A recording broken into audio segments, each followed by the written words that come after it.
guy? No. Hello.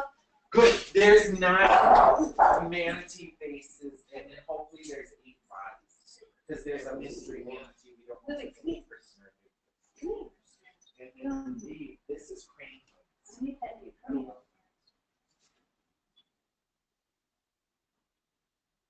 my own little corner, in my own little chair. What show? Louie, don't you love your mom? Hi! If this is your first webinar, welcome. At the door. Is somebody at the Because door? you're like, hi! Oh, we give people a few minutes to get logged in, and we do a little show with the dogs. That's the dog part of the day. That's our human resources department. Louie, this is Halloween collar. Is it recording? Yes. Okay, it's recording. 7, 8, 9, 10, 11. 4 more people. Exclusive club today. I will get some water. Rick is cutting things out with sunglasses on. Are you? That's how cool we are here. They're polarized, so I can't tell.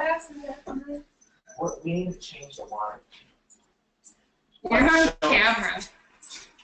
Show them the sugar plum seller. This is a beggar. This is a poor person for a nutcracker. Because she has big pockets. She sells sugar plums. This is a rich lady's winter outfit. Look how fabulous her hat and gloves are going to be. This is a raggy doll with full of ruffles and stuff. A lot of you are new. Yeah, I just this is want a to new let you group. know that we mute everyone's mics while we're doing this. And if you have any questions or comments, just go to the questions tab on the far right, and then I'll relay them to Travis, or just type an answer to you. And she has good ESPs. So if she's sure I'm going to say something shortly, she'll rely on her ESP. It's like it's following you, but you're not even moving. Everybody get a glass of water. Stay hydrated. I'm dehydrated. Do you want a glass of water? I put some. Okay. 9. Do we need to figure out who's missing? It's exactly 3. We've made a couple more now. Okay. Some people actually just wanted the recording. Yes, and Amy can't join us right away. Okay. So that's one person. You already have 2 questions. But everybody's 100% attentive. Ha! That's the other fun thing for folks that are new. We can't see what other computer windows you're looking at, but if you start It would be fun. if you start shopping on Amazon, it lets us know that you've left our window. Ah, we can stock you. Hi, Blanca. Welcome. This is gonna be a fun one. I'm really excited. Yeah, it does feel like an exclusive. I know, this is like a private club. That's why this one costs more, because you don't want you don't want too many people to know this. Even though I bet some of you have already figured a lot of it out. We'll just show you some pointers. Huh? Did your screen change? It's not yet. We still have people here. We still have me here. I think I have to switch to this. That's so weird. I'm just gonna do it. We're messing with the internet. Give us.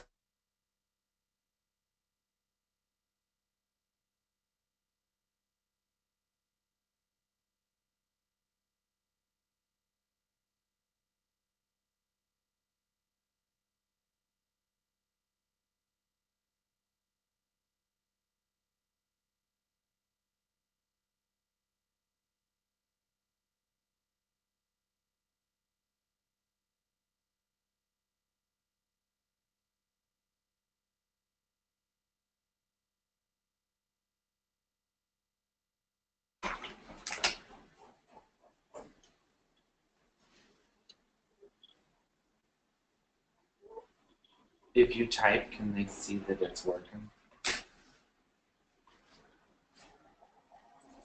I'll drink some more water.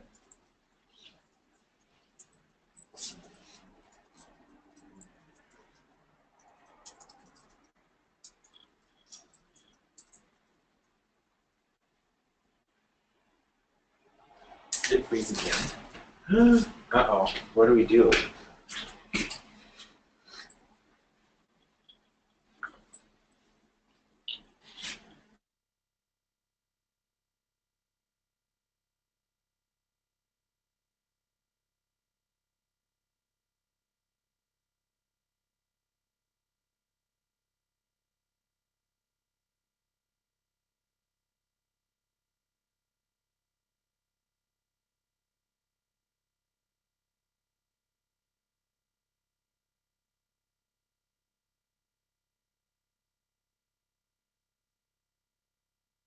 Yeah, everyone can hear. It's coming back slowly. The picture will come back. The sound's going. Good thing we didn't say anything mean about anybody. I've been caught before. I'm gonna read. We're messing with the internet here for just a minute, everybody.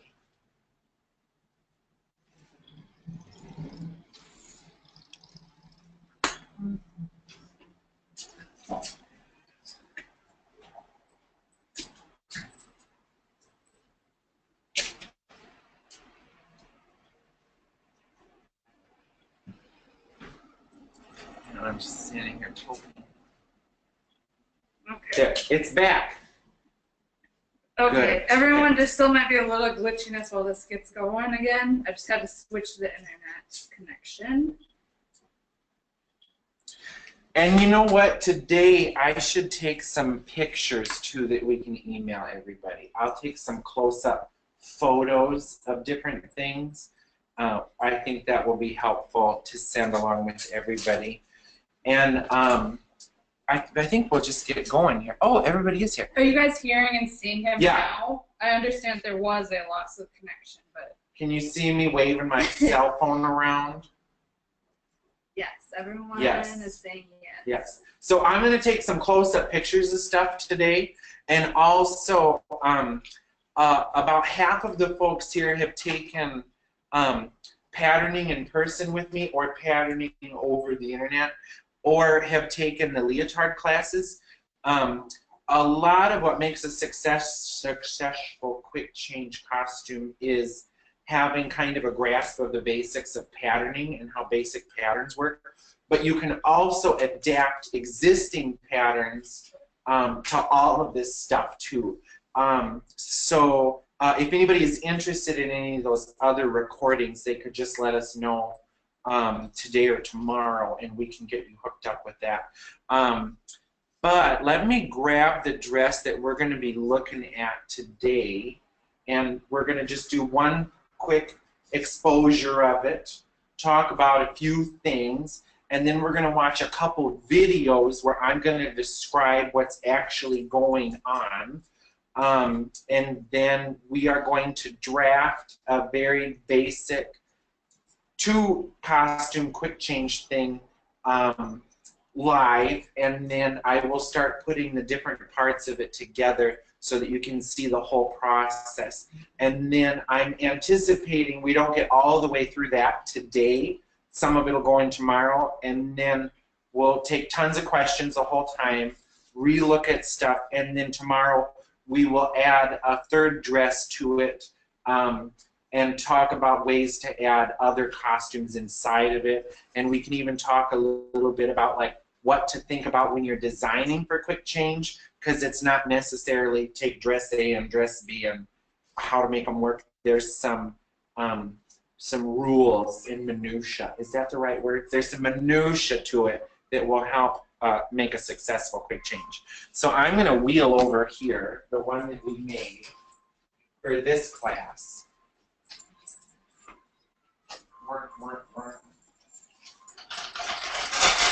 That's a dog bed on the floor, not fabric. Just saying.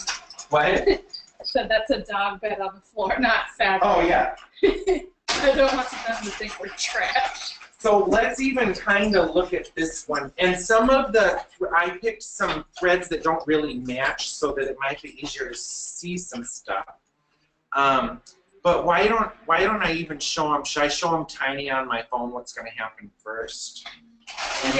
And then let's talk about some of the things before we get into it. And then we will also rig this one back together with the rigging that we like to use, so that you can see the rigging completely put together and how you use our type of the system that we're using. But let's start. How close can I get without being terrible? That's pretty good. So we're going to watch it here, just the two things that's going on. It got a little snagged on her shoulder because there's a pin in the dress line. But let's watch that again. I know the quality is bad. And we're going to watch some low-quality YouTube videos, too. So that's what we're working on right now, and that's what's right here. And that second dress is packed inside of there like a parachute. And there's more than one approach to this kind of stuff. Let me get our secret weapon. And we'll show everybody how to lace this up, and we'll talk about other things you can do. Our secret weapon is fishing line, because it doesn't show up from stage. And you can also use magnets, you can use snaps, and you can use a combination of things. Now, we've done ice skaters more than once and ballet stuff where we have a lycra costume, and then inside of it we have another lycra costume.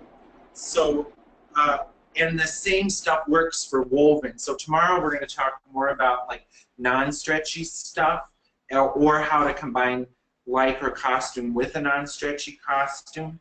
And also we'll talk a little bit about like it's problem solving, and like one quick change thing today might not be the same as the next quick change thing you make. So there's stuff to sort out. But the basics of it are that there's so this is a 2-step one. You could have a 3-step one or a 4-step one.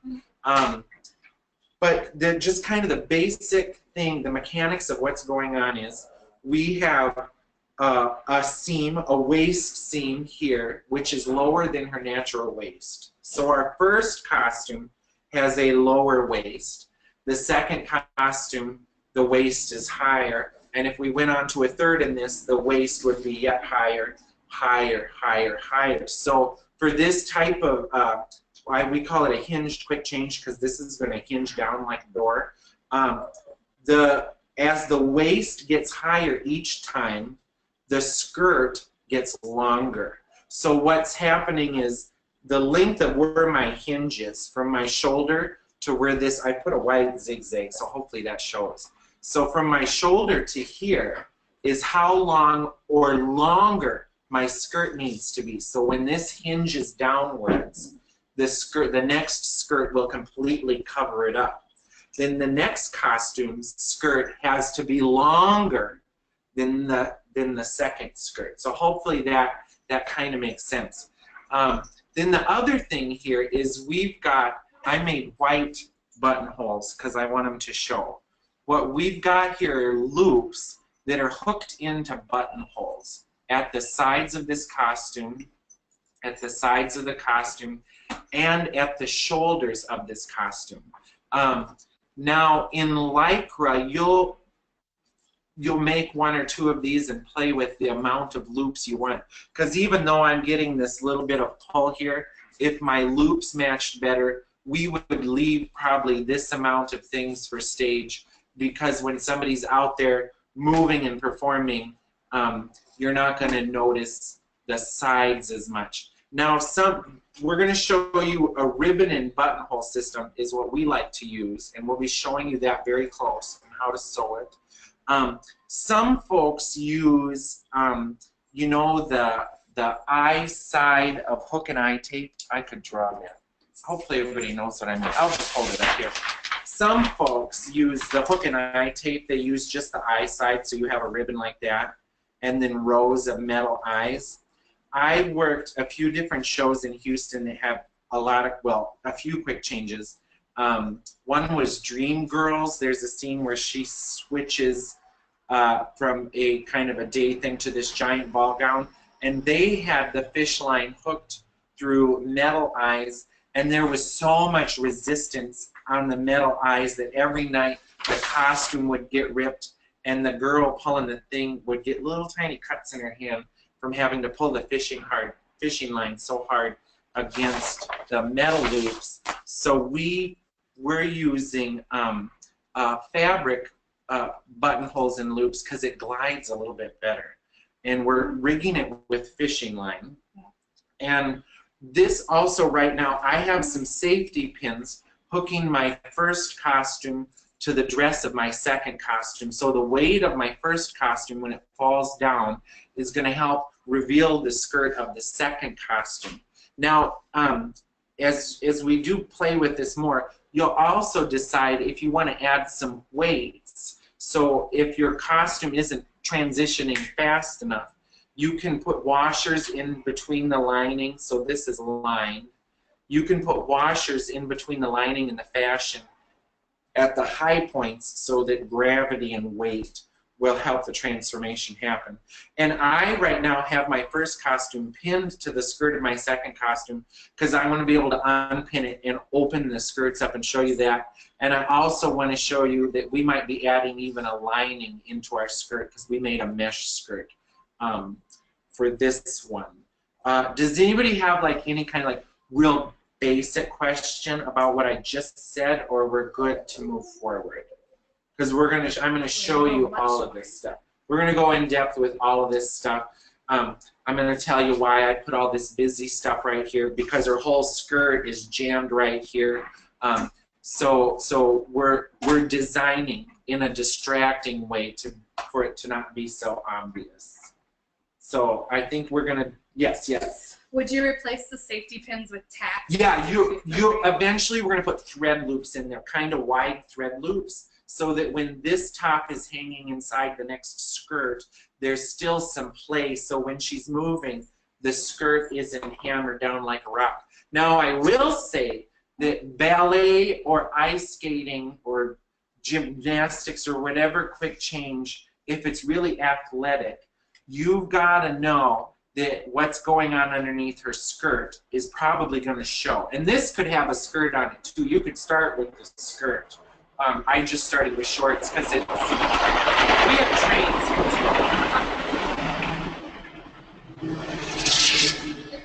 Yeah, that was a big train. So what was I saying? I was saying thread loops. The skirt shows underneath. Yeah. So now I read and seen and had lots of discussions. You want to close this one too, if you can reach that one. Where people say, but I can see her other costume hiding. It's because the choreographer is having the girl do a cartwheel. So not only does successful quick change consider what's going on with the costume, it also considers what you're doing in the costume. And we're going to show a couple of videos soon where I'm going to explain what's going on. And you'll see that like the big quick change magicians that are real successful and all they do is quick change, they're just doing it and posing, doing it and posing, doing it and posing. The girl is being very careful not to show you all of what's going on underneath her dress. But are we ready to pull this one? We'll find out if I need some weights. Hopefully it doesn't get hung up. But you know, this is live. Should I go further back? We're going to get a better view. So here's what we've got. She's dancing. If my buttonholes, I mean, look at those dangles. I know. Those rhinestones. Okay, you ready? He's so obvious with it. I hope it works. So you can. So this costume is going to explode. The exploding seam is at the sides and at the shoulders. You can also do a combination. We'll talk about this more tomorrow, where you have the sides and shoulders explode and the center front. Because if you had a dress, a woven dress with a cup in it, you wouldn't want the two cups to lay right here and give her something weird under her skirt in the front. You would want the two sides of the front to kind of open like with a slit.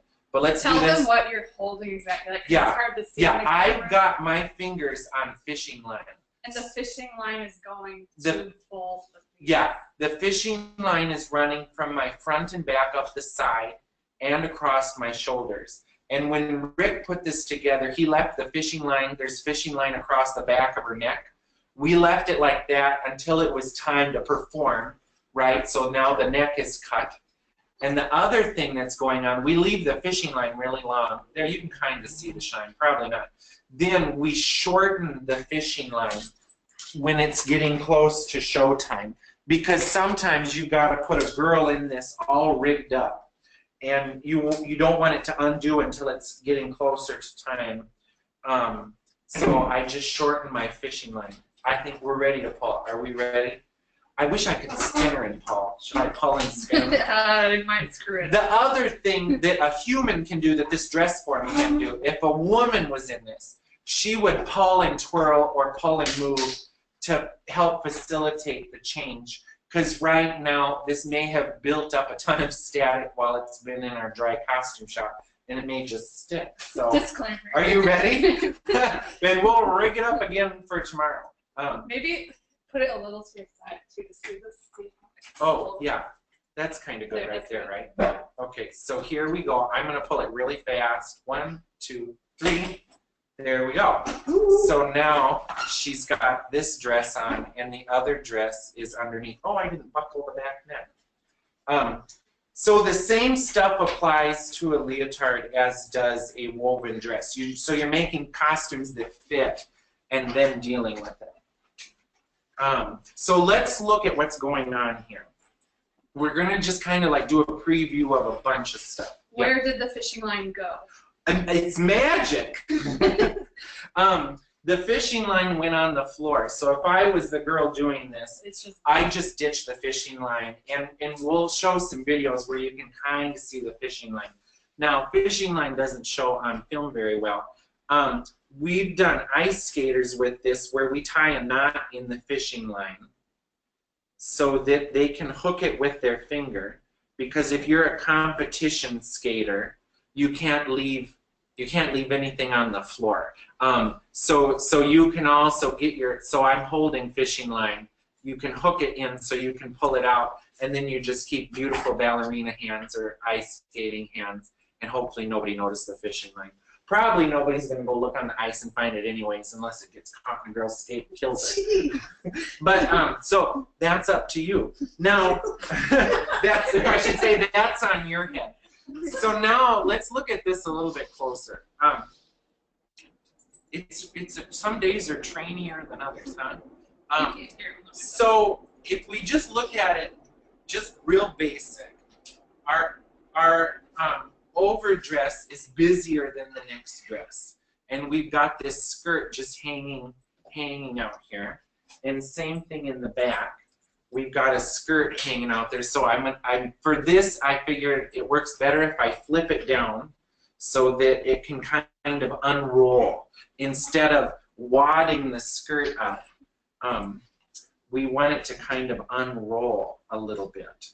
So the skirt, you know, you figure out how can I put this in here so that it's going to unroll a little bit. And then you also figure like it's braver to do this in stretch stuff because it's less revealing, which is why we chose to do stretch for this, because it's a little trickier, I think, to make a stretch quick change costume.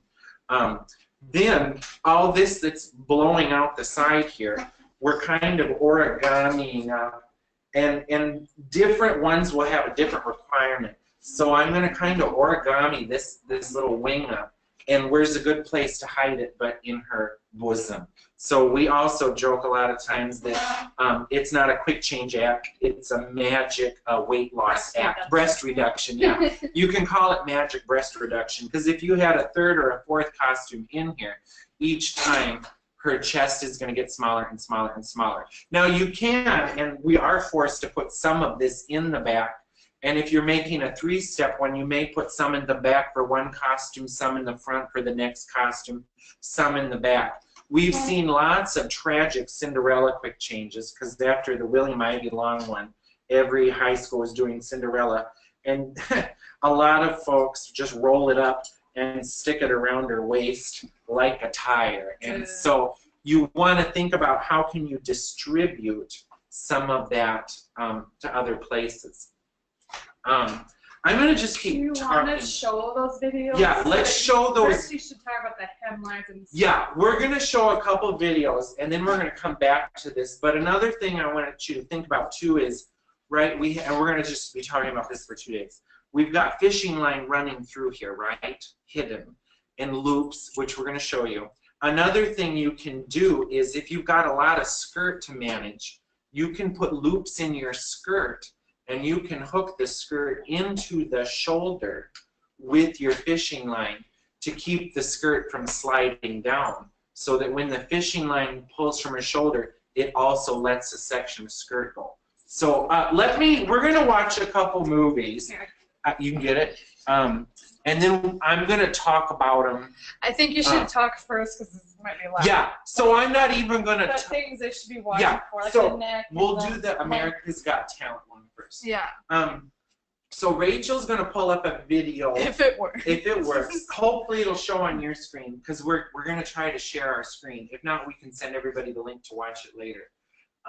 You're going to see a couple that does loads of quick change.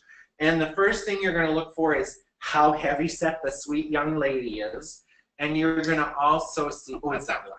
And you're also going to see that sometimes she's taking off a costume and leaving it in a box or a bag. She's just stripping. We all get that. Snaps, Velcro buttons. It's not right for the class. No. And then other times she has a magic transformation dress. Yeah. Is that it? We're almost ready. No, I'm ready. Oh, it's going to work. So sometimes she has a hinge dress like this on. Now also watch, at the very finale, she takes her hand and you can see her going for the loop in her bust. And in the final thing, they're using glitter to disguise the change. And you'll also at one point see her hold up a little cute Peter Pan costume. And she holds a little Peter Pan thing like she's going to put on a Peter Pan costume.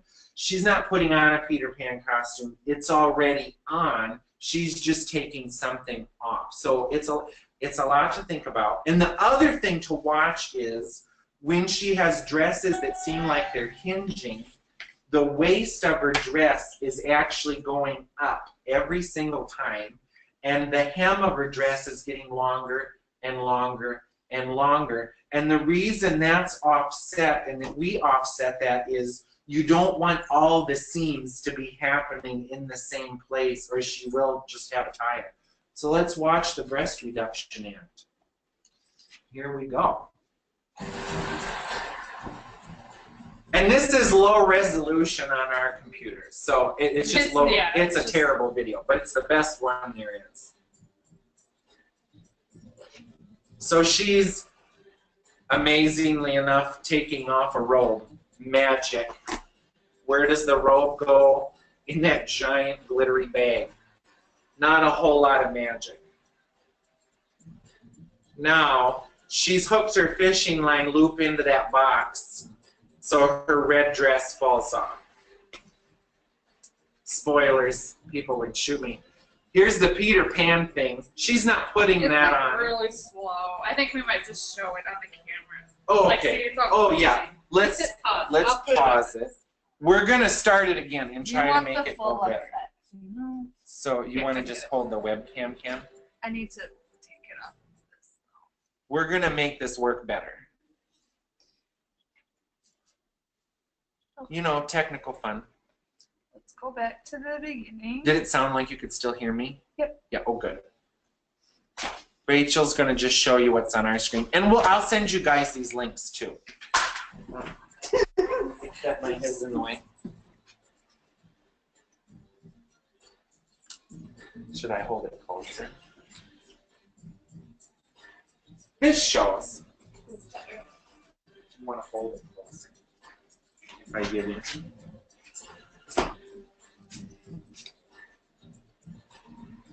Oh yeah, it's running.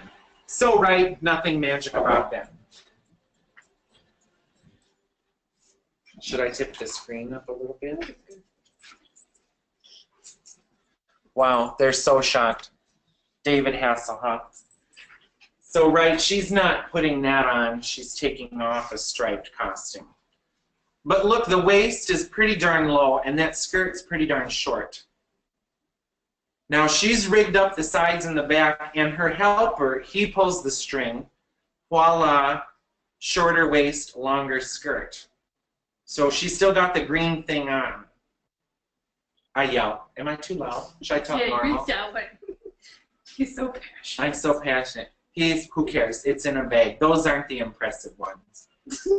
But you can use the same rigging. So she's already got one hand on a loop. She's ready to go. She was checking her loop. Now when she's inside, she's probably unmagneted the shoulders and pulled a loop. Her shoulders might be done with magnets here, or loops. But look, her chest gets smaller and smaller and smaller. Now she's got a loop across the shoulders and up the front. And she's got her thumb in the loop. And she pulls the really shoulders. Now. Yeah, it's super obvious. And you know, we've had a lot of people ask like exactly which fabrics to use. There's no good answer because you need something that's going to work for your design, and you also need fabric that you can scrunch into a ball, fabric you can scrunch into a ball and that doesn't wrinkle like crazy because it's going to be packed in like a parachute.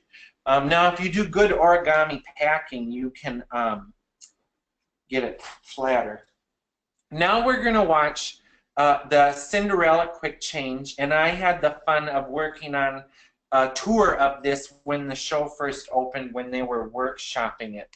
But I actually didn't work on this quick change, but I was able to mess with it and see some fun stuff from it. But our rigging is kind of what I've come up with that works the best we find for us. So in a minute we're going to watch the Cinderella change from William Ivy Long's Cinderella. The witch, the fairy godmother here, she's dressed like an old hag. This is just a very old type of quick change, like an upside down doll, the doll that you flip over and it changes dress. She's wearing the lining of her purple dress. So let's watch that. So all she's doing is unhooking the lining of her dress. So her dress is just flipped up inside out.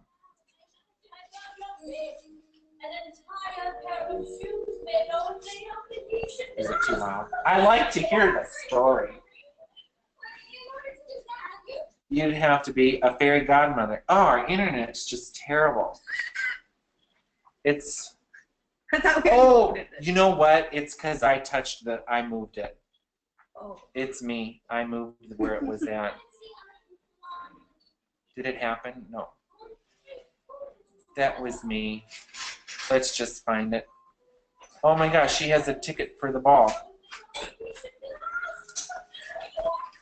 Oh, I have to pause it again. Oh no. Oh, let the lining of my dress go. Right? So that giant moldy thing is just the inside of her actual dress. Not that fancy. But in a minute, you're going to see the same style of rigging that we're going to show you with fishing line.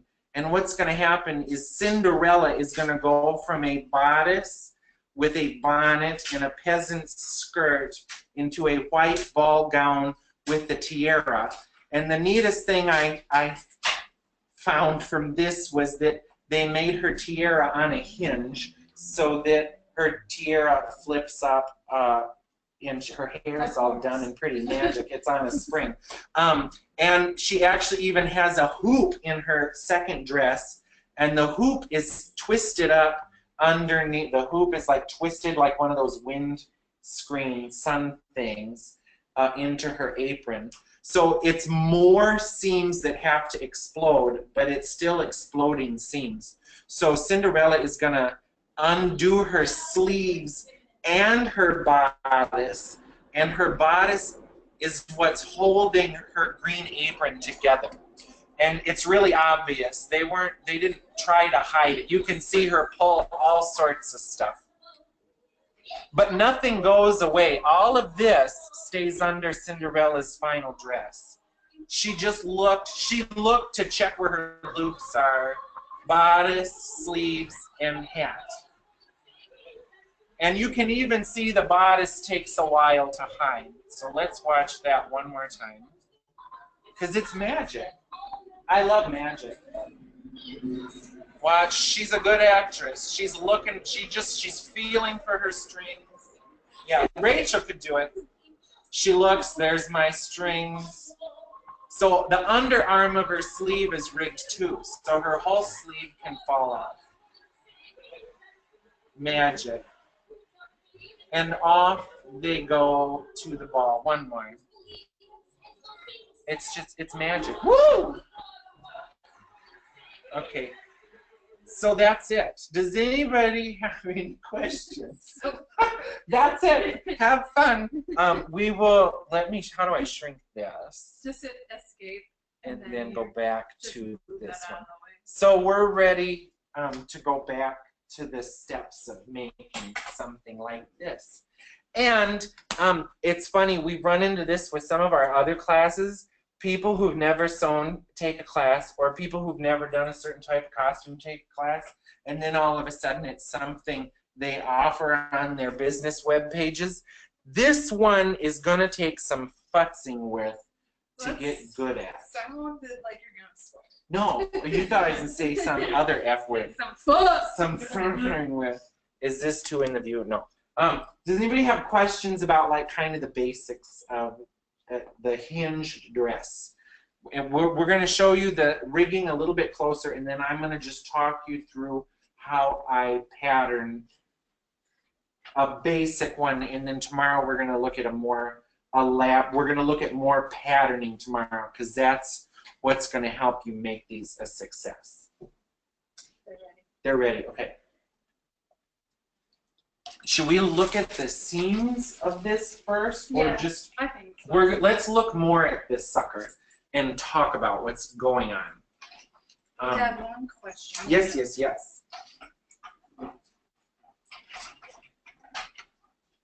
When you pull fishing line after the performance, do you need to replace the fishing line and thread? We find that it kinks when you sew it through. It gets little kinks in it, and those kinks will get hung up. So we pitch it every time, and we trim it closer. And as we're threading it, and I'll probably thread this up today or tomorrow, so you can watch me describe the whole process. As we're threading it, we're constantly checking that it's sliding in the casing.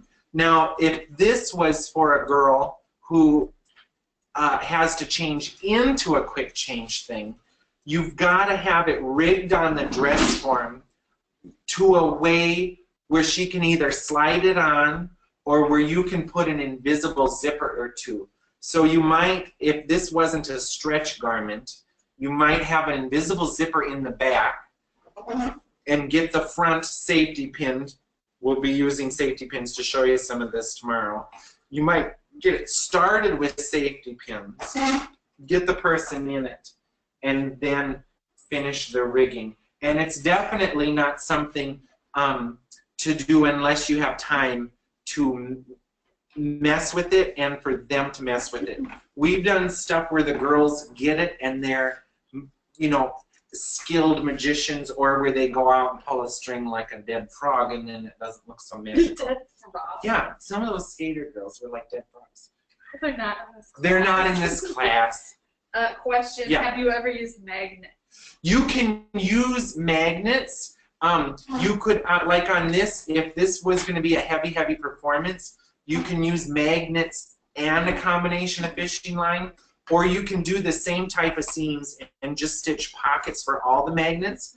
A couple of times where I've been around costumes that are only magnets in some staging or acting, every now and then a magnet would come undone. It happened in Full Monty that I worked on. The men's pants were all starting to explode a little bit too soon, but it was sexy. Couldn't you have an issue too with the magnets sticking after they come down? Yeah, so that's a good point. That's smart, Rachel. She said, what about if the magnet stuck? So if you had two magnets on your shoulders here, but again, try more than one approach to this. You could have the magnets stick back to each other underneath her skirt in weird ways, because that's what magnets do. But like, if this was my daughter and she was going to do the school variety show, I would feel good putting a small, and we have some magnets we'll pull out tomorrow. I think we do in the tool drawer. I would feel good putting a magnet in the front and a single magnet in the back, so that hopefully they don't combine when she's moving. And definitely a combination of both would be even better. Another thing too, somebody who thought they were going to take class but didn't said, oh, we just use Velcro. You can do the same thing with Velcro, but it's less magic because it goes. Could you explain again why the hooks are problematic to use? Well, the times I've seen where people use the metal loops is it's not slippery. Like, you can you can take two pieces of hook, you can take two pieces of, or loop tape, so the loop part of hook tape. Oh, maybe they're asking, I imagine hooks are harder, problematic. I think they mean hooks instead of magnets. Yeah, hooks are no good. Because you just have to remember that, like, what's neat about this is the magic quality, and the reason I like the fishing line is that when you pull it, it just instantly lets it go really, really fast. So, but definitely you could use a combo of both. You could even put a snap or two at the shoulder if you didn't want to rig the shoulder. If you wanted just the sides to come apart really fast. You know, if they were going under a blanket or behind a piece of scenery, you can have the sides and front unhook with this fishing line method, put a couple snaps at the shoulder, and they just have to undo the snaps. So definitely combine things, but we want to show the button and loop method that we use because it's pretty fail-safe. Someone also said there's a supplier in the UK for magnets for quick change costumes. Ooh, that's good. We just get like 30-pound magnets from Home Depot and sew them in a little tiny pocket. But there is magnet tape now. Now, the other thing for the magnet tape that you have to consider is if I had a couple dresses here, there's a bit of resistance trying to open up my seams. So the magnet tape might be good for one of the changes. Maybe the first one is magnet tape. Maybe the second one is magnet tape, and maybe, or actually the ones closer to your body would make more sense to use magnet tape. So if you had magnet tape for the second to last or the third to last and final change, and fishing line for the first one, or you might want to use a combination of both. So let's look at the loops and the buttons here. So let me just hold up two sides of this. The shoulders will be easier to see it.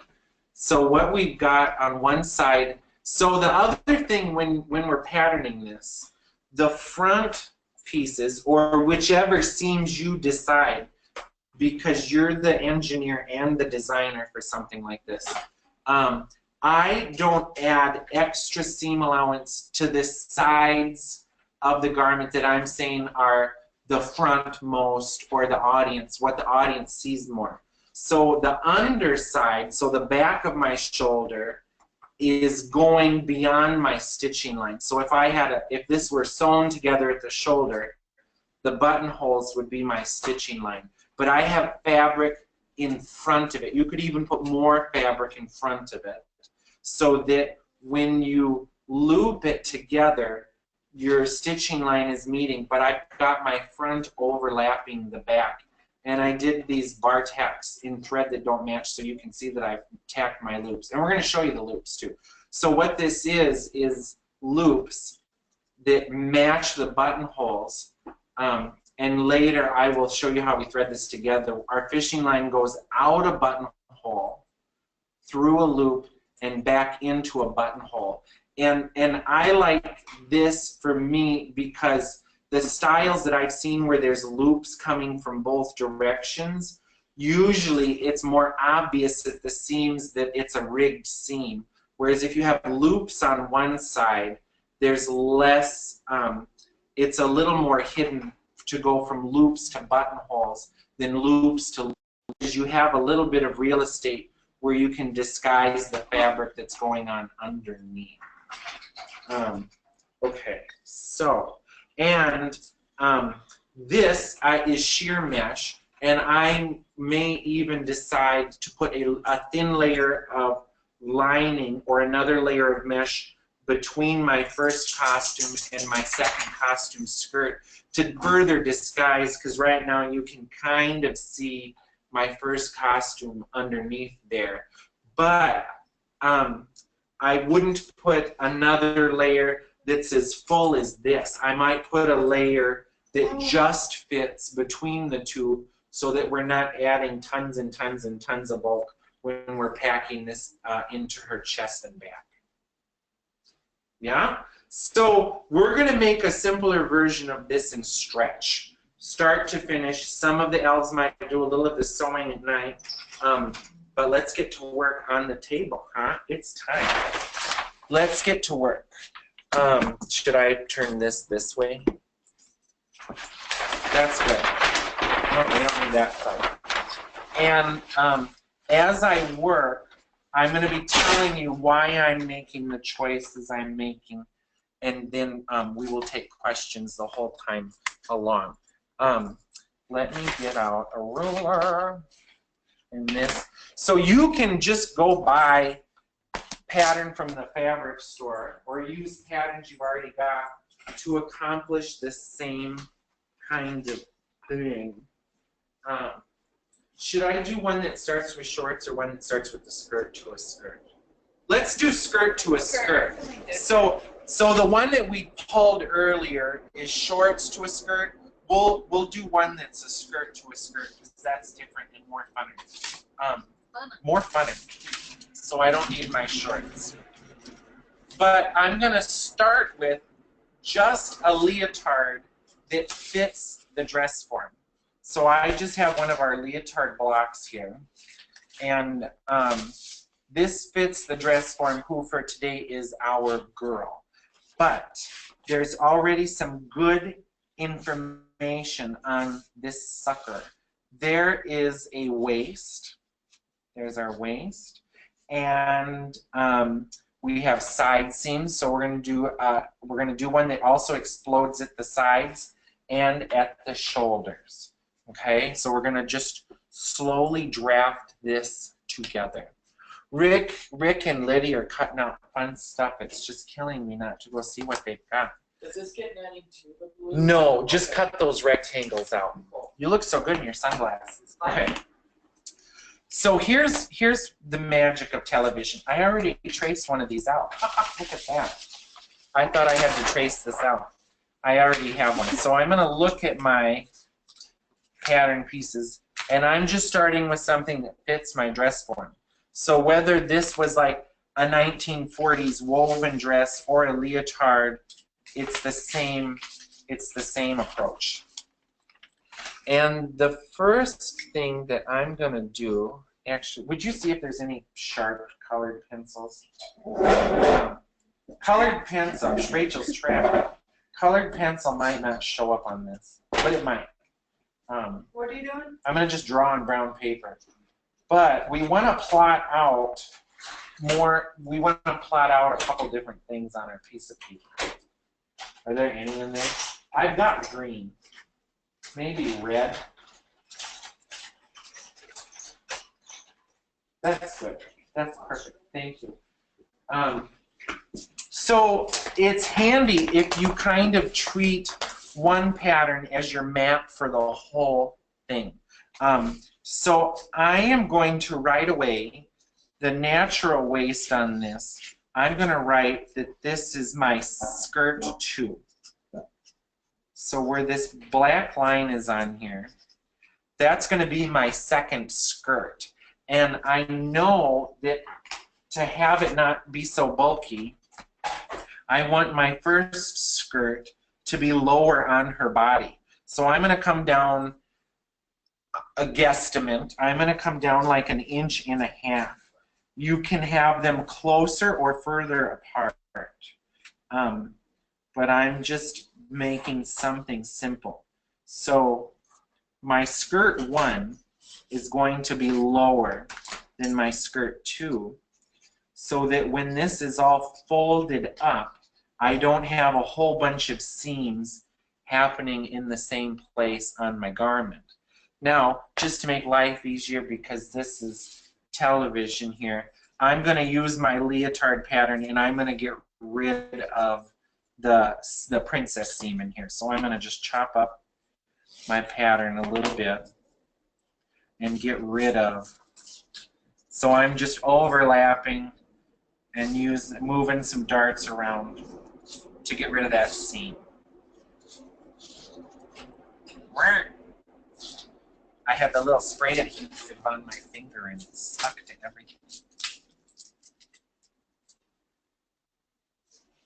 So, and another thing that I think other than Cinderella, which is just amazing, that America's Got Talent video we watched, her dresses were basically the same dress over and over, just with some different badoo on her shoulders.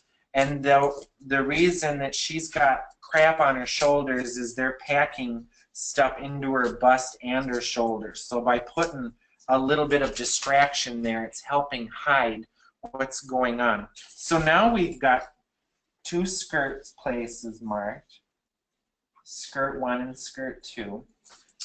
Now I'm going to just decide what's going on first with my last outfit. So I'm going to think about what style bodice do I want, or what seam lines do I want for my last costume, because the costume before it, the blouse or the torso needs to be covering it up, so each one covers up the next.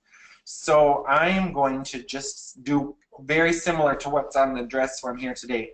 I'm going to just make a very, very simple final costume. Does the red show? The red shows. So I'm going to just bring that around my back. So this is kind of like our legend.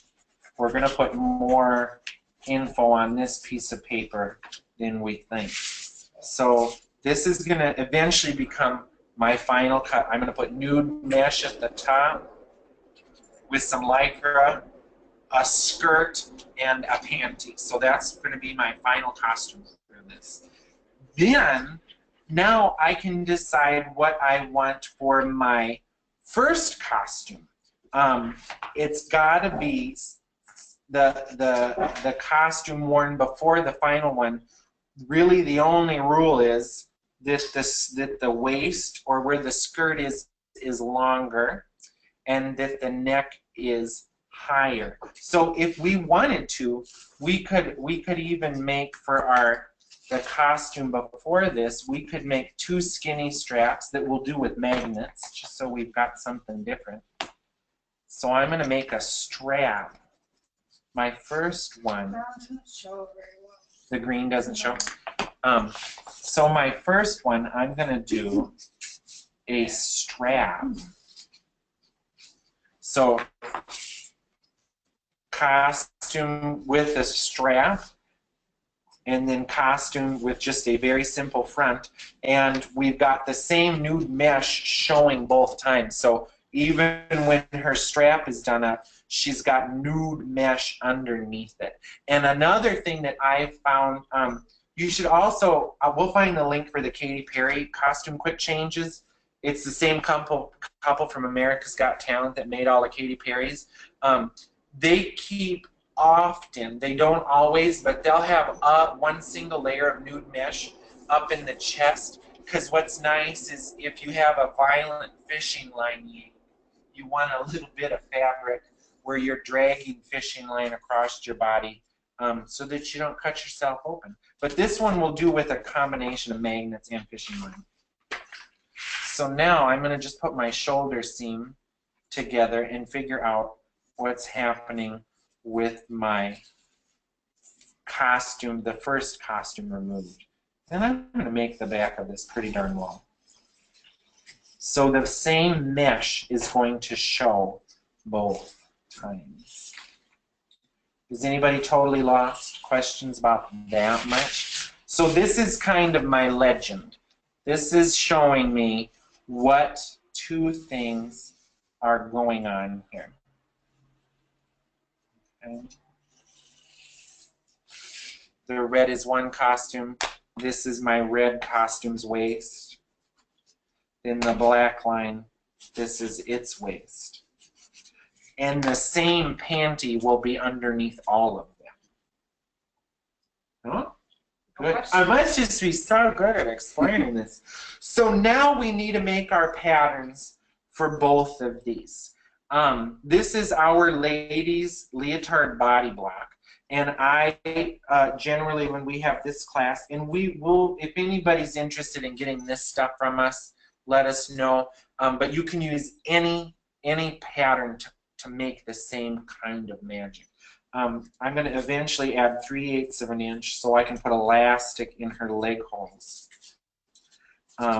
Then I'm going to say that the rest of my pattern, my side seams, my back, has a seam allowance in it, just enough to serge. Now on this one, on this where I put all these goofy cuts, you know, where I put all this designerly stuff in here. What did we say she was earlier? A rodeo. She's a rodeo princess. She's a rodeo princess, cheerleader, gymnastics. Gymnastics. Yeah. Where I put all these wonky cuts into my lycra, you would want to add seam allowance into those cuts. But if you're using the base just very straightforward, you don't need to add anything. And the other thing I want to show you is how many of the seams I got rid of in the mesh. And I did the approach where we bag the edges. So actually, there's seam allowance in my side seams, but it's encased. So I bag the arms, I bag the neck, I put the sides together, and then I bag the keyhole and then put the back together, so that nowhere here do we have to add binding to make it thicker. And actually, I'm going to show you just for stretch, if you wanted to put binding in the armhole, I have found that for quick change stuff, to make the binding lace enough, you have to make the binding smaller. It actually kind of makes the sides want to gap. So this would be like the time where I probably wouldn't bind my necks or my armholes, because you don't want the binding to be pulling your seams apart. Now woven, you don't have those problems. You just have to make a woven dress that fits. But the hinging is the same. Okay, back to here. So, I know, sorry. I'm all over the place today. So the first thing I'm going to do is make my pattern for the finale dress, and then I'm going to make my pattern for the thing that goes over it, okay? And on my finale dress is where everybody's skirt is going to get. The skirts are sewn kind of on this base. One skirt's holding it all up. And in a woven quick change dress, I'll hunt for the video too of the one we did last year, which is a 3-stage dress. Even in a woven one, you'll want a stretch panty in it, because you need something to help hold it down and hold everything together. So even in that video that we watched from America's Got Talent, she had a crotch in her costume the whole way through. Yeah. You have some questions about the finishes on this. Yeah. The nude mesh, will it not get wonky or warped over time if they're bagged? Like, do you need to use elastic to keep it Well, straight or anything? What I'm going to show you, what we do in the arm and neck holes when we're using just bag mesh, is in our pattern, we actually eliminate circumference from the neck and the armhole so that it's smaller than it needs to be, so that it stays in a little bit. The other thing, and we can show you when we get to making this, is you can lay in an 1/8" elastic when you serge it to just pull it in a little bit over time. But I've made quite a few things for the jockey where we just bag the nude mesh, and they look very similar today as they did, 10, 11 years ago. Someone's asking how you neatened the armhole and neck on the lycra. On this one? I think so. Well, I'm going to show you this whole thing, how we made really nice tidy seams and stuff here. So when we search this together, I will show you that. The other one she said. Oh, I didn't show you this. That's why I left this pin. Let's also look. Let's unhook the top from the skirt a little bit here. I picked just the biggest safety pins in the box. To neaten this up, so if this was woven, you would just line it. And you always want to line, so let's call this dress A. You want to line dress A in something that matches dress B. You want your lining to help disguise it. So if I had a black dress going to a red dress, I would line my black dress top in red so that it's hidden. Now what I did to neaten up the edges of the lycra in this one is I cut a piece of stretch mesh that is smaller than the lycra so that when it's on the body, the lycra edge wants to roll in towards the stretch mesh, kind of like making a nice lapel on a man's coat. Okay? All right, that answered that. So I'm going to start with my finale dress pattern. And I'm going to cut the front on the fold because I'm going to make my life easier. And the front, we're not going to add seam allowance. Well, I said it has a 1/4 inch seam allowance in it, and we're going to add to the leg. But my front, I'm not going to add anything more to this edge because I'm pretending that this is my sewn seam, even though it's going to be my loopy seam. But when we get to the back, we're going to add fabric beyond the edge so that we have an underlap. So we're making an overlap that just meets the edge and an underlap that goes beyond the edge. So let me make my front. Now, where I have this cut here to my nude mesh, I might add a tiny little bit of seam allowance.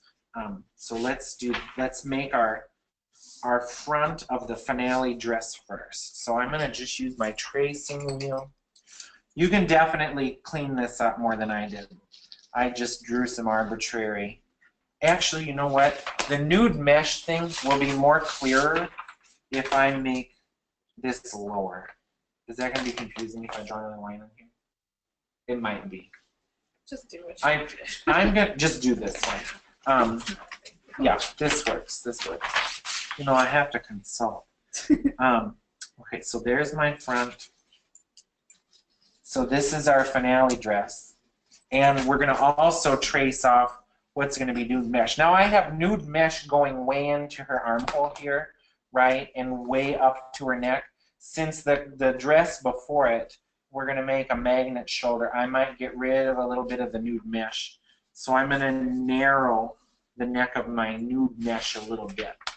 I don't need tons of nude mesh, but I want some for safety's sake. So I'm going to narrow in my nude mesh a little bit. And for this one, I'm going to just do a keyhole again because that's the easiest to deal with quickly. So I'm going to trace my front finale dress. Usually in every class I say this one word over and over again. I wonder what it'll be. This one won't be crotch. Yeah, it's not crotch. Usually I say crotch. You're talking a lot about stuff. Cups, crotches. So I am going to add 3/8 of an inch. So I have somewhere to put leg elastic in. Bolt, maybe bolt. Yeah. So think in ways to not have tons and tons and tons of bolt.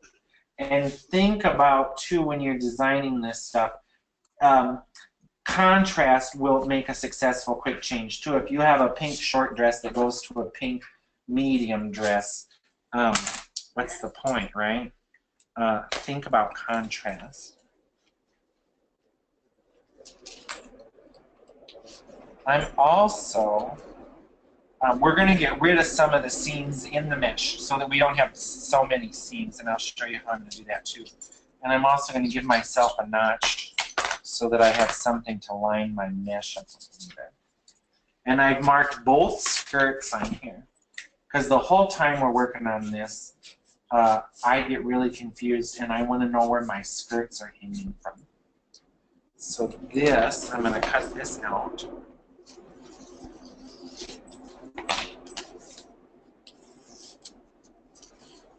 This is fun. Are you guys having fun? I'm having fun. Maybe everybody's bored to death. We're going to also use tons of Speaking of fun. spray adhesive. Wow. Oh no, this has my... Speaking of fun, we're What? going to use lots of spray. We're going to use lots of spray adhesive. No, love this, not bored at all. Good. Good. We're going to use basting spray, which I have always known about, but now I'm addicted to it. Literally.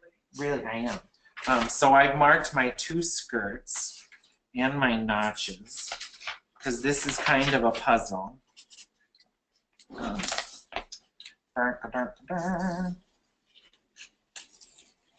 Okay, so I've got my front, and I didn't add anything beyond the sides because we want this to just end at the sides. And also I don't have to add anything at my shoulder because we're going to get rid of this shoulder seam a little bit later. Okay, so we're going to call this my finale dress. Is that spelled right? I'm the world's worst speller. Boy, somebody sent me a million messages. I wonder. Oh, we have everybody here that should be here, right? Who's the text from? It's just a voicemail and then another voicemail. It's a weird number. Yeah, I don't think it's somebody from our class.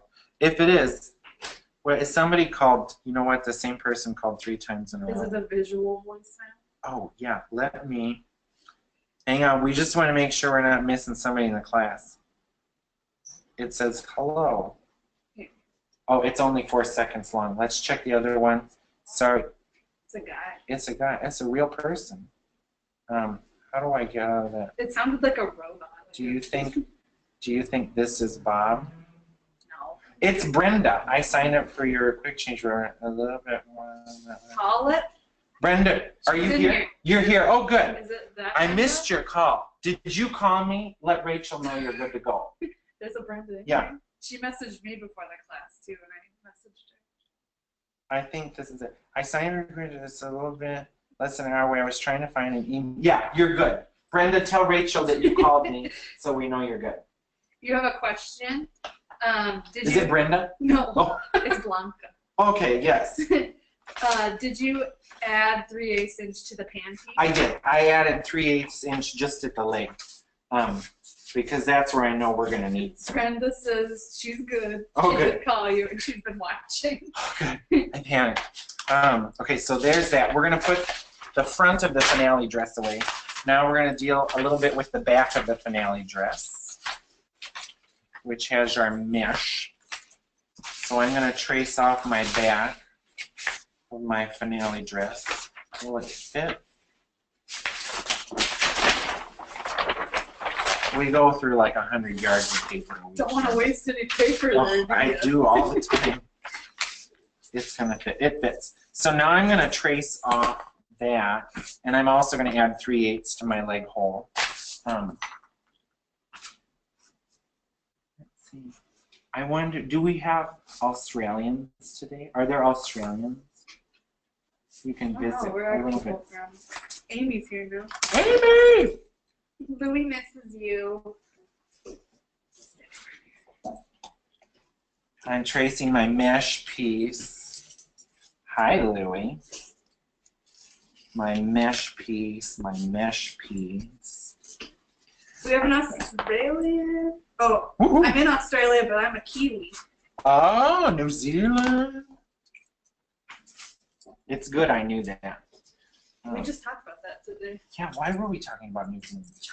Oh, Josh, yeah. We have a friend that lives in New Zealand. Well, we don't know him. We don't know him, but he's our friend. Now I'm going to put both these waists in again. And for right now, I'm going to trace this dart, but we're going to get rid of it.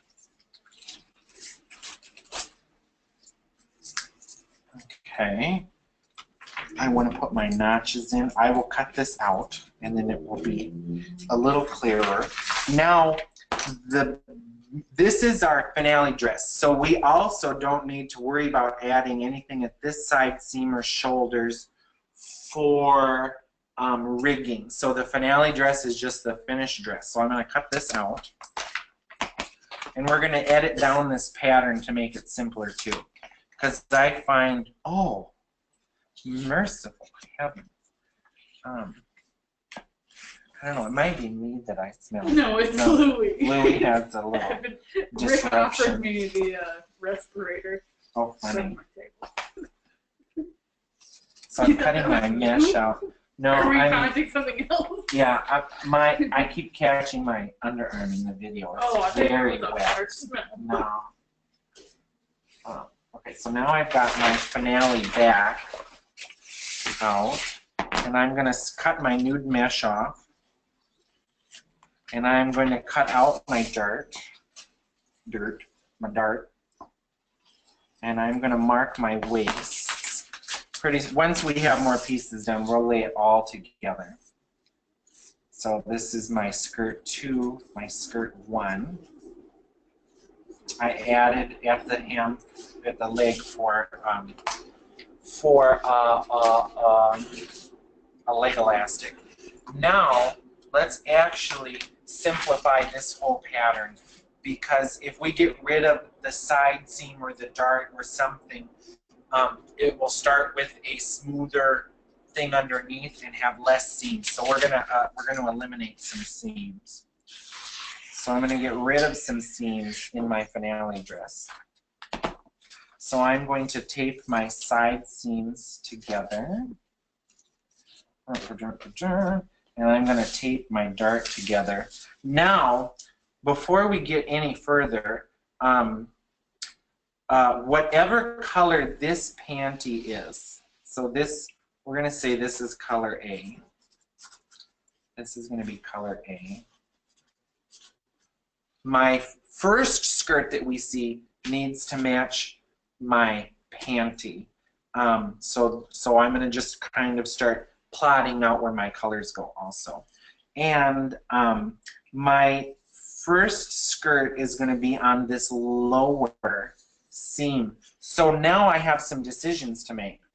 Do I want my panty to come a little bit above my first skirt? And I think I do. So now that I have my skirt 1 and skirt 2 placement marked, I'm going to separate my panty from them. That might have a question. Did anybody not understand why I'm putting a seam between skirt 1 and skirt 2? I'm putting a seam there so that I can join my panty to the rest of it without having all the seams landing in the same place. That makes sense? Makes sense? Okay. So I'm also going to give myself a notch for later lining my panty up. So when my panty joins this party, its seam is going to be separate than where my 2 skirts are sewn. So you can kind of see why it's like a map and a legend all at the same time. So now I can get rid of the side seam in my panty because we're making a stretch panty. And actually, if this were a woven costume, you could probably do the same approach of getting rid of seams by taking out and moving darts and stuff like that. So I'm simplifying my panty. Do you need a panty, or could you do a full Leo? You can do, this is a full Leo, and the bottom of a full Leo is a panty. Does that make sense? Like a Leo is a panty with a top. Yeah, just what you're calling it. Yeah, I'm just calling it a panty. So this is the bottom of a leotard. Or if it's in a woven dress, we'll call it a panty. So I've gotten rid of my side seam, and because this is stretch stuff, I am going to, this little dart that's right here in the back of my panty, I'm going to take it out at the center back. So instead of having this dart, I'm going to just take out that volume of fabric from the center back. So now we don't have to put a dart into the panty, okay? Or the bottom of a leotard. Okay, so that's almost ready to go for the finale dress. Now, let's get rid of some of the seams to, boy, I don't trace very good I don't trace very well when I'm being recorded. I'm going to get rid of the dart, right? The dart is gone. Here's my center back. And I'm also going to get rid of the side seam. And since this is stretch stuff, I can let it overlap a tiny little bit. Boy, I didn't trace that well at all. I'm going to true up my top and bottom. Don't look. There. We're good to go. And I also have a little bit of volume. Here's where I'm trying to join my side seam together. Does that, yeah, you can see there's a gap there with my hand behind it. I want to take away that much too. So I'm going to, instead of having that taken away at the side, I'm going to move that dart over to my center back so that I have the same fit in my costume. Okay, look how much easier this has just gotten to sew. Now we have a front on the fold with a bottom part of our Leo or our panty. And now let's deal with this mesh. So that's our finale dress, which is the simplest thing that we're dealing with. Now let's look at our meshy bits. If we look at it like this, actually it might be easier to get rid of that. Here is my center front and my center back. So my front is going to join on here like this, right? My mesh is going to join on there, and then my back is going to join over here somewhere like that, right? Except I traced this just horribly. I need a little piece of paper right there. Trace nicer than Travis does. That can be everybody's motto. Okay. So here's some fun stuff. So I have my center front mesh that would be on the fold, and I have my center back keyhole. So here's my keyhole, and this is my center back seam. I'm going to get rid of the shoulder because I don't want another lump of sewing underneath our rigged shoulder. So the first thing I'm going to do is tape the shoulder together. Everybody's on board with that? I taped my shoulder together, and my front is on the fold forever and ever. Now, because we're not going to put a binding in here, but you could definitely put a skinny elastic in here, like 1/8 of an inch or 1/4 inch elastic. I'm not going to do that in this one because I want to show you just some other patterning. So here's my center front. I want to tighten up the neck, the armhole, and the keyhole. I want to make them even a little bit smaller because the mesh is less sturdy than the lycra, so I want to make my mesh a little bit smaller. So I'm actually going to slice across my front neck to my armhole in 2 or 3 places, right? So I've cut across my neck to my armhole in a couple spots. Now I'm going to just overlap it like 1/4 of an inch to 3/8 of an inch to make that hole even smaller and tighten up the mesh. So I've tightened up my armhole and my neck a little bit. Now I'm even going to cut across my keyhole to my armhole, and I can tighten my keyhole up by just folding over the keyhole and redrawing the hole, or I can tighten my keyhole in my arm up by overlapping again about 1/4 or 3/8 of an inch. And the pattern doesn't totally match up, so I'm going to just split the difference and then true up my curves. Everybody's on board with what I did there. So now I'm just cutting one pattern. So I'm going to cut 2 pieces of mesh, and we're going to bag the arm. We're gonna bag the neck, bag the arms, bag the keyhole, and then flip it around so that we can have no seams exposed in the armpit and no seams exposed at the center back. Any question about People that? are following.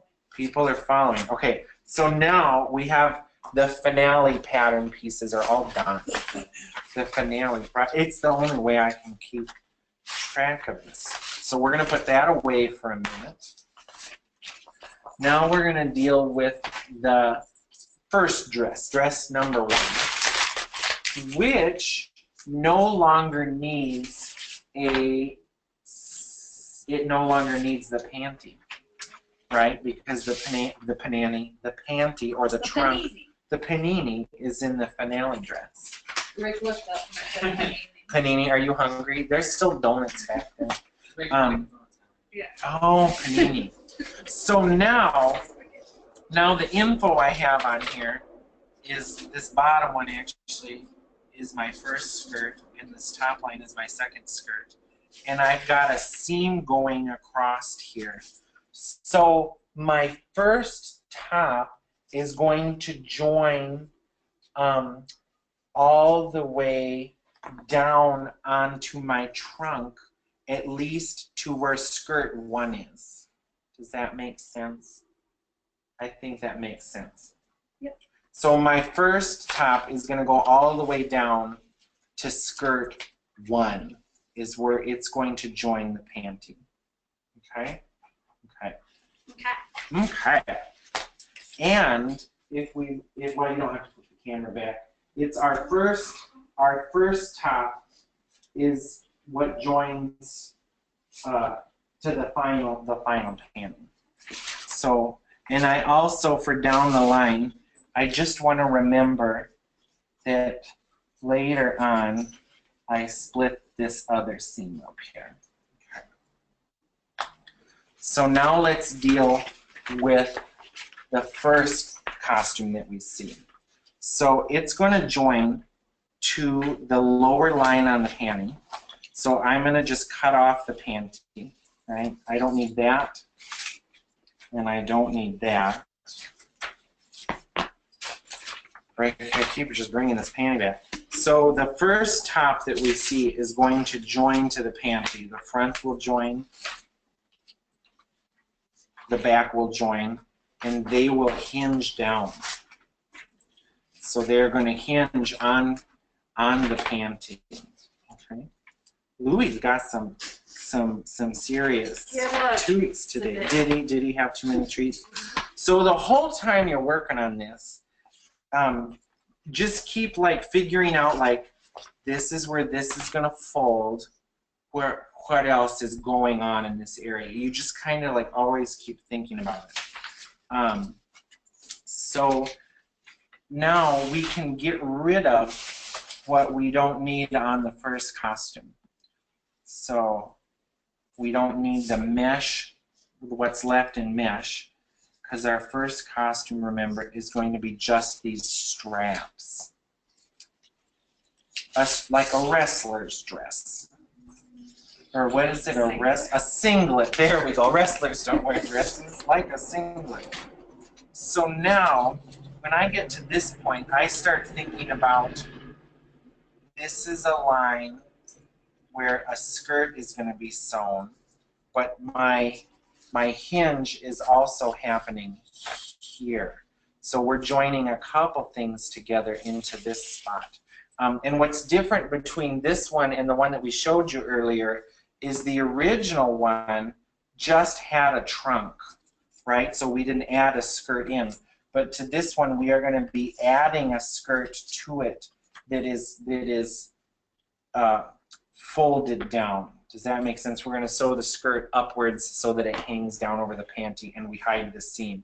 Now when it comes to assembling this, there's more than one way to hook a skirt on or to hook a leotard together. So you can also use the sewing knowledge you've already got to decide like how do you want to put your skirt on, right?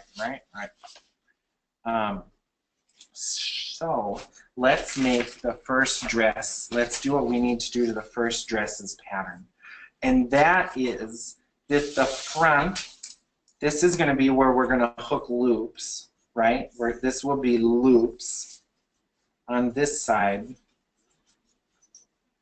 that are fitting into buttonholes on this side. So the back is going to get our buttonholes. So we need to add seam allowance to the back. So I'm going to add an additional 1/2 inch to my back. And also, I'm going to just put that, like, I need to remember that up in my shoulders, I'm going to put a magnet. So I'm probably am going to add like 3/4 to my back shoulder so I can make a pocket for a magnet at the back shoulder. And then my front shoulder will just match the seam. So I don't need to add at both shoulders. I'm going to just add to my back shoulder so that my front shoulder will lay to it and magnet together. Okay? Okay. But let's also simplify this pattern. So my front is going to be on the fold, and my back is going to also be on the fold. So we're going to get rid of the back dart first. So I'm actually, it's such a small amount, I'm going to just fold out my back dart completely.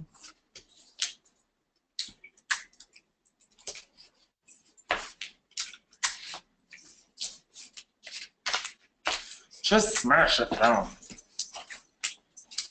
Then I want to straighten out my center back too. So I'm going to tape on a little piece of fabric so that I can cut the back on the fold. Because I don't want lots of seams that I don't need, right? Because this is already kind of a wild thing. And a little bit, so I'm filling in some of the back, but if I want to keep this fitting nice and snug, I'm gonna whittle away a little of my back. So I've filled in here a tiny little bit right there. I've added in. I'm gonna whittle in that same spot, whittle a little bit away at the side to try to keep my fit similar. Okay. So I'm just jacking with the pattern to make it easy sewing. But we do need to add the seam allowance now for our buttonholes. So we're going to do that. So it's good I have all this scratch paper.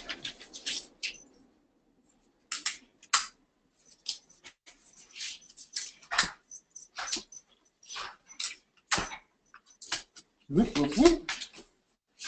So I'm adding a 1/2 inch on so that later I have somewhere to put buttonholes. Okay? I can see what I'm doing.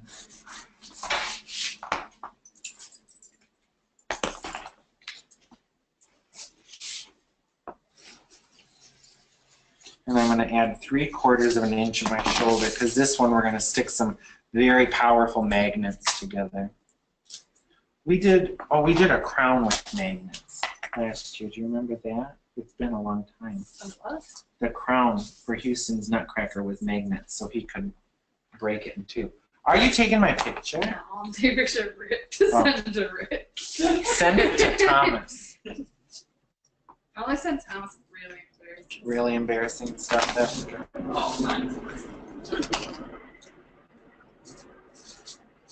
So my back is on the fold, and we've added some underlaps. So when we put buttonholes in there, we have somewhere for the front to join up. Now the other thing that I want to do is make sure that my front and back really fit together at the side seam, and they do. I'm shocked. Okay, so I have that going on there. We'll get rid of some of the extra pattern paper that we don't need. Now, before we start cutting this out, I'm going to just look at it for myself one more time to make sure I know what the heck is going on.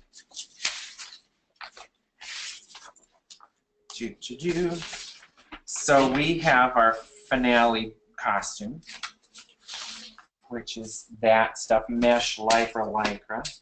And then we have our initial costume, which is a different lycra and no mesh. So our original costume is going to fold down like that. And then our second costume skirt is going to be just a little bit above that seam, so all the seams aren't happening in the same place. Everybody's good? Just start cutting this sucker out. Mr. Rick, would you get me some water, or is it out? Wow. You might have to change the jug. Thank you. I'm dehydrated. Okay, let me dig out some lycra. Actually, should I show them the pattern? No. I have the pattern from the first dress. We can look at that later. Yeah, I have. So what colors? Thank you. Yeah. My papers. Okay, so I'm gonna, for my first costume, I have a skirt fabric and a lycra that I'm gonna use that kind of match so that my skirt will work well with the panty, right? And then for my second costume, why don't we just use this stuff again? Orange and yellow and all that stuff. I might need to get some more mesh later. So let's start cutting. I'm going to cut out my first costume. Not the finale costume, but the thing that we see first. Okay? I think, let's see, we'll get stuff cut out today, do some more questions, and then I think tomorrow we'll just set up by both sewing machines instead of going back and forth a ton I think today. it's a good That's a good start, yeah. Okay. So I'm going to cut out my panty, which is on the fold, and I've got just a 4-way stretch, four, I know. Muscles been ironed, iron it right. So my panty is on the fold. Clear on the screen. I know, it's funny, it doesn't actually look, it's the light picks it up completely different. Why not have enough? I have just enough. Okay, so that's going to be cut on the fold. Let's cut out a panty. And I'm going to, so when this panty joins, the panty is actually going to join the finale top, right, along this line. This is going to join together. Instead of making a seam that's sewn with the right sides together, we're going to actually overlap the seam and zigzag it so that we're not making as much bulk. That makes sense? That makes sense. I wonder if it'll show here. I should take this off the dress one. I'm going to take the sample dress off the dress. It's tight. So if we look on the sample dress, where my trunk has joined the finale top, instead of overlapping the seam and instead of sewing the seam right sides together, what I did is I overlapped the seam and I zigzagged the top and the bottom so that it stays nice and flat without having the seam allowance folded in on the inside. Okay? So sewing with flatness. So to do that, if I want these two edges to just join, I have to add something to overlap to this. So I'm going to add like a 1/2 inch above my panty so that I can make my stitching lines match up again. So on the waist, or whatever we want to say, where this joins the finale dress, I need to add something so I can overlap it. And I'm going to just draw on here with a Sharpie because this is a class, right? You're not my client. Well, you're my client, right? So I'm just giving myself some Sharpie dots so that I can match up my last dress. Do they go all the way through? No, I want them to go all the way through. So instead of making a seam where we sew it right sides together, we are just going to overlap it and sew it. Okay, there's the panty.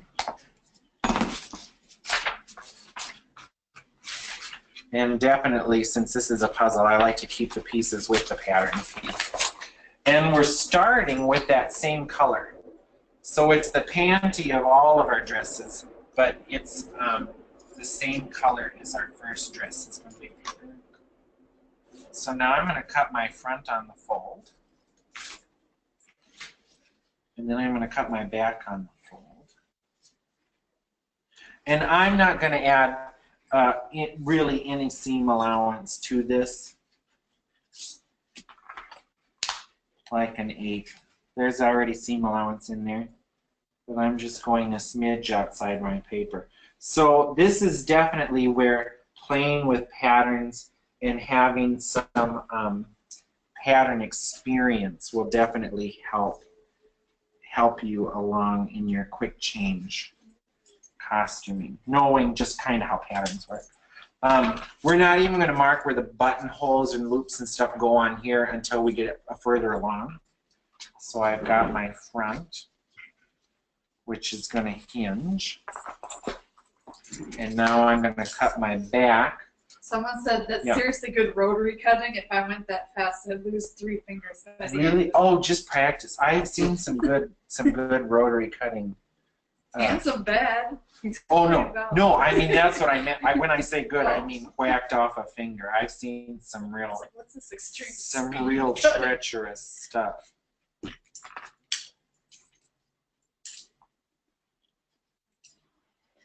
That one in college. Yeah, girl cut off the whole side of her finger to the bone.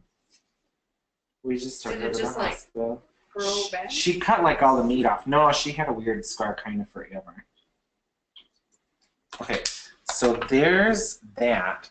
Now, I need to decide what color my last skirt is going to be.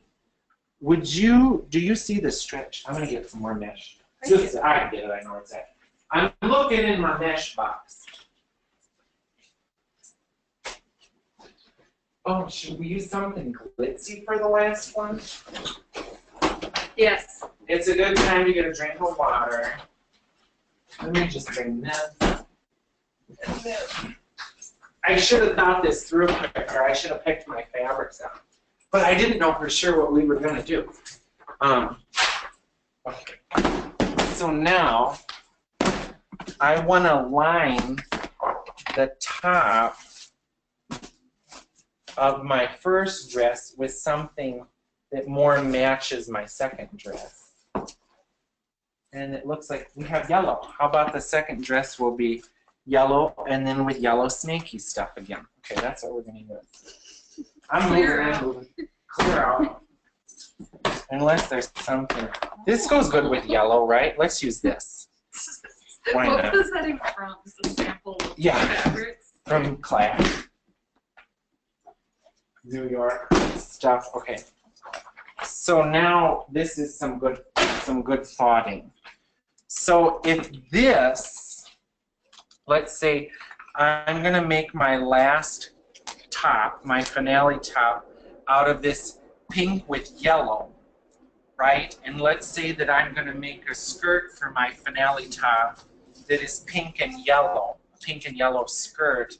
I don't want this super dark stuff to be showing because I'm using a sheer fabric. If you were using like a double georgette or more like a lining fabric or something that's not transparent, it's not as much of a problem. But I'm doing it this way because we learn more from having a problem than not having a problem. So if this is my final top, this shiny, shiny stuff, and this is my original top, when my original top is laying upside down inside the skirt, I'm going to back my original top with something that more matches my finale top. So I don't want to line this necessarily with just a piece of itself. I want to use something that's going to help disguise it when this is what the audience is seeing. That makes sense? That makes sense. Okay. So now let's figure out how we deal with the edges of our first costume, the front and back. So I'm still putting the most stretch around, and this stretch mesh from Spandex House is pretty similar both ways, but it definitely is a little stretchier around. But if you didn't do that, you'd be all right.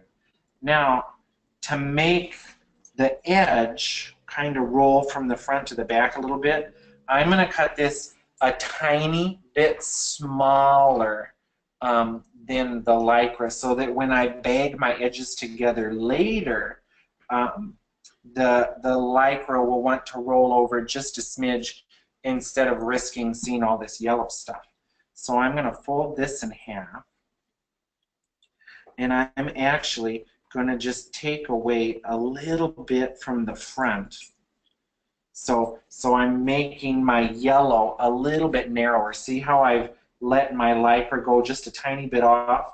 Then I have to stretch the neck to match, and I have to stretch the hem to match, so that it's kind of keeping the pink nice and managed, I guess would be the way to say it. And I'm also going to shorten my strap just a smidge here, so that my yellow not only is stretched a little bit smaller around, it's stretched a little bit smaller up and down. So that's that piece. And this will be the piece that eventually gets loops put into it. So the front is going to be our loop side, and the back is going to be our buttonhole side. Loops and buttonholes and fishing line. So now when I open this all up, you'll see clearer. I think we'll have this all cut out. That's great. We might go a moment past 5. Is that going to mess anybody's night up? So see, now my yellow is just a little bit smaller than my pink, just to help keep things in order here. So I'm going to put that back with my, was that the back or the front? That shows you how with this I am.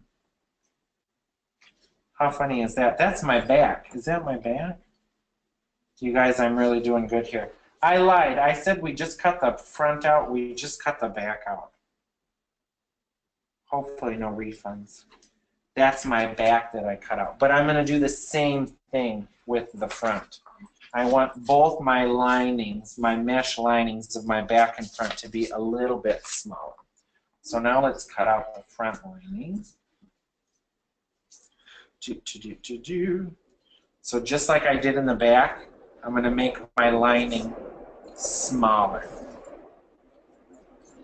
And I'm lining it with the mesh because it's very thin and it's very easy to work with.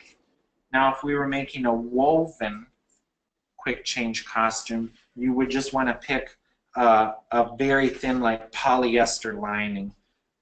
Some folks I know like to use acetate for lining. I think it's terrible because it shrinks. So I'm going to make my lining a little bit smaller. So I'm folding out like a ½ inch of my strap, so that vertically and horizontally my yellow is just the littlest bit smaller. And that's something you can apply other places. So that's actually my front. We're going to go back to the back here in 2 seconds. So I've got my front and back cut out. Front and back. Now let's, yes. Would you say that was about a ½ inch smaller? It's more than a quarter. I think it's probably like almost an inch smaller across and maybe like 3/4 of an inch smaller up and down. Now I'm going to cut out my finale fashion, my bodice of my finale. And I'm going to decide that she's going to have a pink stripe right down the middle. So I want to figure out where to fold it. So that's happening. Are you getting Halloween candy? I'm going to eat a donut when chapter 1 is over. No, I can't. I can't. Oh, really? And I'm like, I want I know. Show them your donut. Rachel picked this donut, then she just ate one bite. I'll eat it. She forgot. How cute is that? Okay, so now I'm going to cut out in the front. And actually, I drew these 2 notches on here earlier to match up to my mesh. So I'm putting my notches on.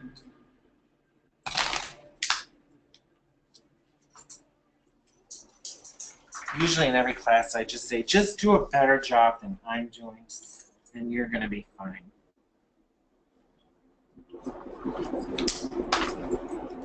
Then for their skirts, I'm going to just cut mesh circle skirts out tomorrow during the day, but I will show you the skirts before we sew them together, and I will show you what I did. But let's cut out the nude mesh, and then we're going to do a little bit of prep work for our buttonhole side, and maybe our loop side. We'll know here in a minute. I just have a train wrecky piece of mesh. Boy, I've cut from every corner of this, haven't I? Is there more mesh in that box? It was probably someone else. You know, I do stuff like this, but I don't even think this was me. It could be me. Sometimes you only need a little piece. It looks, I know, you have to save that stuff. It looks to me like it goes back to Midsummer Night's Dream. Here, nobody's this pale, I'll use that. I am. You are, I know, right? So, because this mesh is a little bit stretchier one way over the other, I want to balance the stretch out nice and ironed. Ooh, that's wrinkly. You can give stuff a steam, not like I am. It's horrible. TV magic. So to balance the stretch, I want to cut one out one direction, and then I'm going to cut the other out the other direction. Hopefully that makes sense, so that we have one way with more stretchy, one way with less stretchy, and then they'll meet in the middle. I think watching me sew this together tomorrow will be really good info. Just mastering this kind of little mesh top thing is good. It's good. So now that I've cut one out one way, instead of using my pattern again to cut the next one, I'm going to put a couple pins in it and open it up to cut my next one out.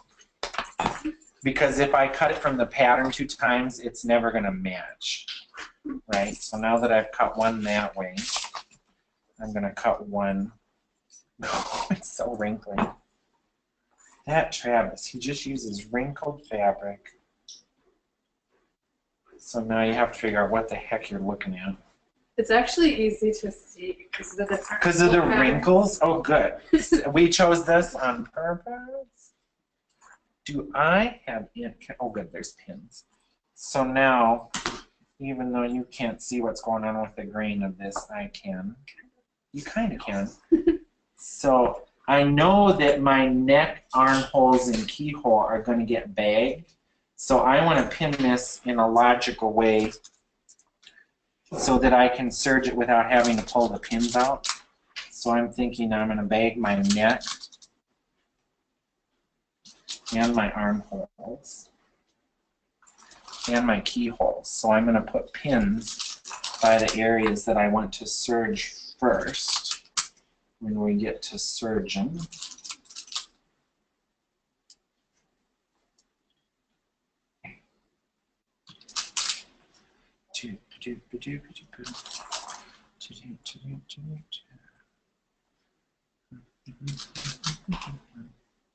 I have Pop Goes the Weasel stuck in my head.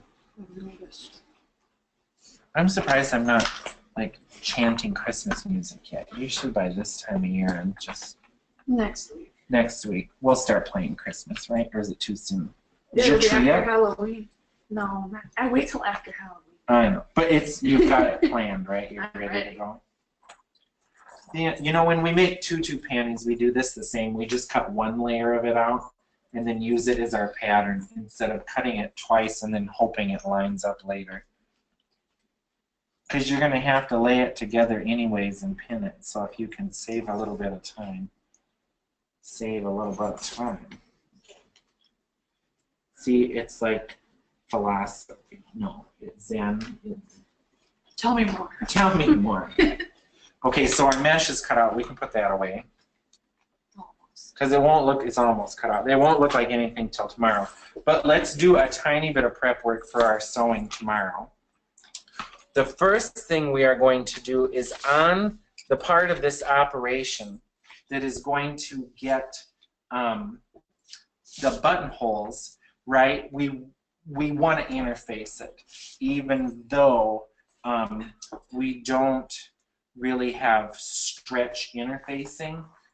So here's what I like to do. I'm going to just cut a couple strips of mesh. And I could use yellow or I could use the pink, it doesn't really matter. I'm going to cut a couple rectangles of this stuff, about an inch-ish wide. It's Debbie Williams who's from New Zealand, I think. Is it Debbie Williams in New Zealand? No, I think it was someone else. Let's see. We're in Nutcracker world right now, so my brain is always just a little bit like, whoa. So I've got my 2 strips. So I'm going to use 2 strips of mesh-like interfacing for where my buttonholes will eventually go on the inside. And I'm going to just use some basting spray because it's the best stuff on the planet. Will you show what kind you do? Yeah, this is Dritz basting spray, which we love, right, Rick? Bye-bye. Dritz spray adhesive. Temporary adhesive spray bonding for fabric, paper. It's odorless, colorless, and after like a day or two, it's like it never even was there. And it washes out, so you can just goop stuff up and then deal with it later. But I want it to end up behind my buttonholes. So I'm going to just use an extra layer of mesh to help support my buttonholes.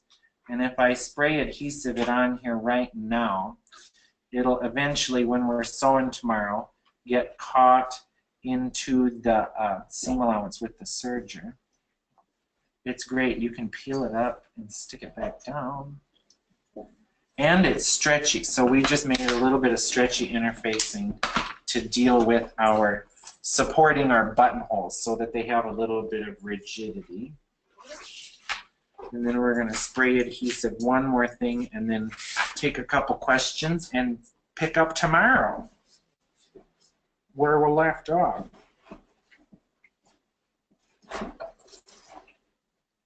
So this is just getting me ready.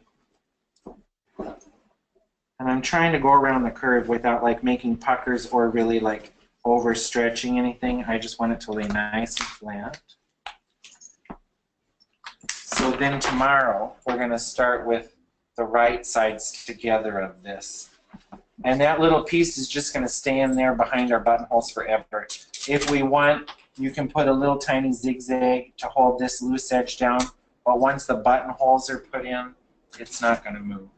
So will you be addressing sleeves tomorrow? We can kind of like on the table talk about that Cinderella sleeve, but it's all the same principle. You just have to figure out like what seams need to explode and how does the length of the garment that fell off correlate to the length of the next garment. It makes sense. Okay. So now remember that little bit of extra that we added to our panty, right? Instead of putting our finale top to the panty like this and sewing it up, which makes another bump where we're having a lot of bumps, we're just going to overlap it and then zigzag both edges of the overlap. So this is another place where I'm going to use some spray adhesive because I love this stuff. It's just the best. So and then we're going to zigzag both sides of it. So I'm going to just spray adhesive my edge.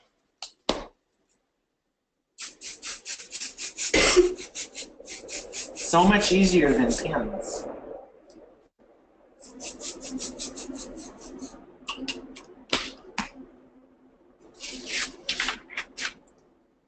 Don't let it stick to itself, but if it does, don't worry.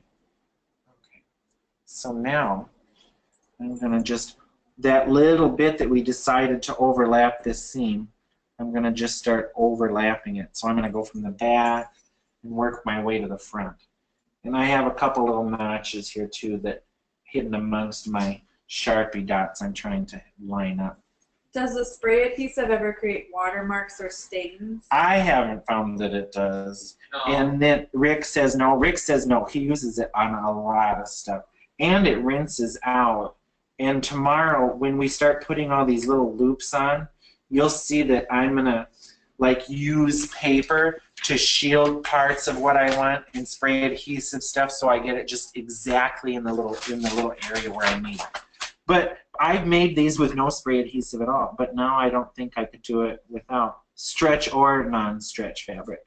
It's just there. So look, now I've got that seam completely stuck together, and it will just so easy now instead of trying to wrestle with pins and basting by hand and stuff. So we've got this together, which our mesh is going to go onto, our mesh hunk, which is something like this, right?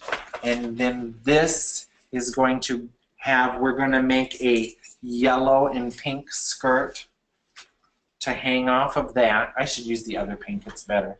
And then this will be our first top with, oh, I pinned it. I'm like, oh my God, I just told him it doesn't stick. It was pinned. Then I'm going to have my first top that's here with just a plain pink skirt. So it's not super fancy. Oh, this is the back. I keep showing the back. That doesn't help anything. I'm like, oh, the second one shows. There we go. So now when this is put together, we're completely hiding the costume behind it. Okay? Does anybody have any questions? That's, I think, where we're going to stop more today. in depth tomorrow. Yeah, so tomorrow we'll sew this together, look at rigging a sleeve, and then just talk about more rigging. But whether you had 2, 3, or 4, it's the same approach. So we'll sew this tomorrow. And Rachel will get close with the camera while I'm making the buttonholes and the loops and stuff. When will we receive the recordings? This recording might be ready by It takes tomorrow a lot of morning. This is a new person. Oh, yeah. They just process, which takes a long time. And they, Couple days, right? sometimes it's like 2 days, yeah. But sometimes it's fast. It just kind of depends. So as soon as this one is ready, we'll send it. And then as soon as the next one is ready, we'll send that one. She's a first timer. Woohoo! So that's where we're going to stop today. Any other questions? And we will see everybody. Well, we have a couple minutes. No questions? It's just a good time to pause before sewing. Asking personal questions. No. I wanted to go to the millinery class last October, but couldn't go. Our newcomer. Where are you from? I have this all written down. I just haven't. Have what written? I should know everybody's name and where they're from. I know She's some. new. She's I from know. Florida, Fort Lauderdale. Cool. Cool. We love that area. Yeah, this gets sewn down here.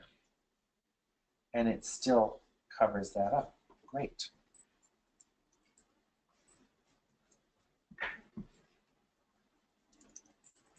And rhinestones and stuff.